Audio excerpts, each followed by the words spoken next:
datang di dunia dongeng. Di zaman dahulu kala, di sebuah negeri yang subur dan makmur bernama Kerajaan Gagelang, rakyatnya hidup dengan damai dan bahagia. Kerajaan itu memiliki seorang putri yang sangat cantik jelita dan berhati lembut bernama Putri Galuh. Senyumnya secerah matahari pagi. Di negeri itu juga hiduplah seorang kesatria muda yang luar biasa. Namanya Raden Panji. Ia gagah berani, sangat cerdik dan suka menolong. Namun, Raden Panji sering menyamar agar bisa membantu rakyat tanpa dikenali. Orang-orang juga memanggilnya kesatria pengembara. Namun, kedamaian itu terancam. Di negeri tetangga, ada seorang raja yang sangat kaya raya tapi sombong dan serakah. Namanya Raja Mataram. Ia ingin memiliki semua hal yang indah di dunia ini hanya untuk dirinya sendiri. Suatu hari, kabar buruk tiba. Raja Mataram yang sombong mengirimkan utusan ke kerajaan Gagelang. Ia memaksa ingin menikahi Putri Galuh. Dengar, wahai Raja Gagelang, rajaku yang agung menginginkan putrimu, Putri Galuh, menjadi istrinya. Jika kalian menolak, maka pasukan Mataram akan meratakan kerajaan ini dengan tanah. Raja Gagelang sangat sedih. Ia tak ingin putrinya menikah dengan raja yang jahat. Tapi ia juga takut jika rakyatnya celaka di tangan Mataram. Putri Galuh pun dikurung di dalam istana demi keamanannya. Ia sangat ketakutan. Berita ancaman itu pun terdengar oleh Raden Panji yang sedang menyamar. Hatinya mendidih. Ia tak bisa membiarkan kesombongan itu menang begitu saja. Ini tidak adil. Aku harus melindungi Putri Galuh dan kerajaan ini. Tapi pasukan Mataram terlalu banyak jika dilawan langsung. Aku harus pakai cara yang cerdik.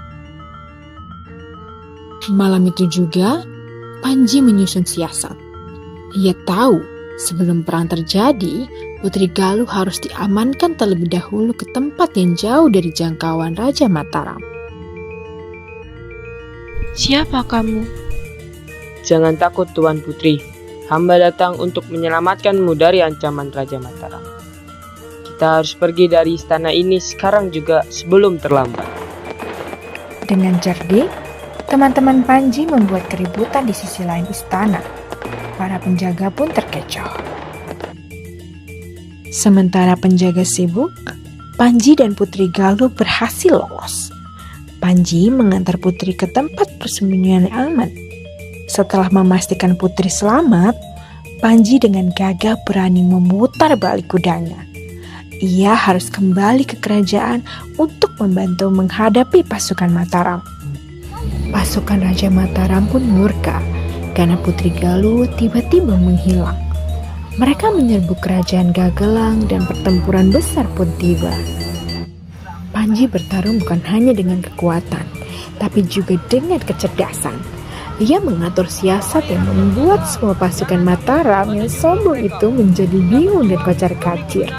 Mereka tak menyangka jika akan mendapat perlawanan secerdas ini. Dengan keberanian yang luar biasa, kesatria pengembara itu pun berhasil memukul mundur musuh-musuhnya. Akhirnya, pasukan Raja Mataram yang sombong menyerah dan lari kembali ke negerinya karena takut melihat kehebatan kesatria itu. Kerajaan Gagelang pun selamat. Terima kasih, kesatria pemberani. Engkau telah menyelamatkan kerajaan dan putriku. Siapakah engkau sebenarnya? Ini hamba Paduka Raja, Raden Panji. Semua orang bersorak gembira. Ternyata pahlawan mereka adalah Raden Panji yang mereka sayangi. Putri Galuh pun kembali ke istana dengan aman. Kerajaan Gagelang kembali damai dan Raja Mataram yang sombong tidak berani lagi mengganggu mereka. Maka pesta besar pun digelar untuk merayakan kemenangan.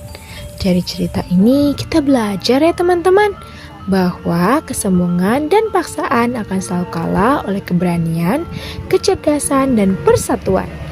Dan ingatlah, kesatria sejati adalah mereka yang berani membela kebenaran dan melindungi yang lemah. Sampai jumpa di dongeng berikutnya, teman-teman.